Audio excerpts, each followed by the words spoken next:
हिंदू जज ने कुरानी आयत का हवाला देके बहन को भाइयों से जायदाद में हिस्सा दिलवा दिया।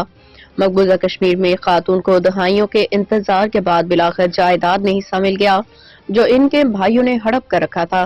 बरतानवी नशरियाती इदारे के मुताबिक श्रीनगर में जायदाद से महरूम खातून के केस में हिंदू जज विनोद चटर्जी कोल ने सूरह निसा की 11वीं आयत पढ़ के सुनाई और बहन को विरासत में से हक दिलवा दिया। जम्मू कश्मीर हाई कोर्ट ने जस्टिस विनोद चटर्जी कोल ने झेली अदालतों पर तनकीद करते हुए कहा कि ये लोग मुस्लिम पर्सनल लॉ से कैसे बेखबर हो सकते हैं। हिंदू जज ने कहा कि इस्लाम में विरासत की तकसीम के बहुत वाज़ेह कानून और उसूल बताए गए हैं। लड़कों को लड़कियों से दोगुना मिलता है क्योंकि मर्दों पे बीवी, बच्चों, माँ बाप वगैरह की कफालत का जिम्मा होता है। बीबीसी के मुताबिक मुफ्ती नामी खातून को 1980 में उनके भाइयों ने वालिद की विरासत से बेदखल करके ज़ेना कोट नामी इलाके में 69 केनाल जमीन पे कब्जा कर लिया। भाइयों ने सरकारी अफसरान से साजबाज होकर जमीन अपने नाम करवा लिया।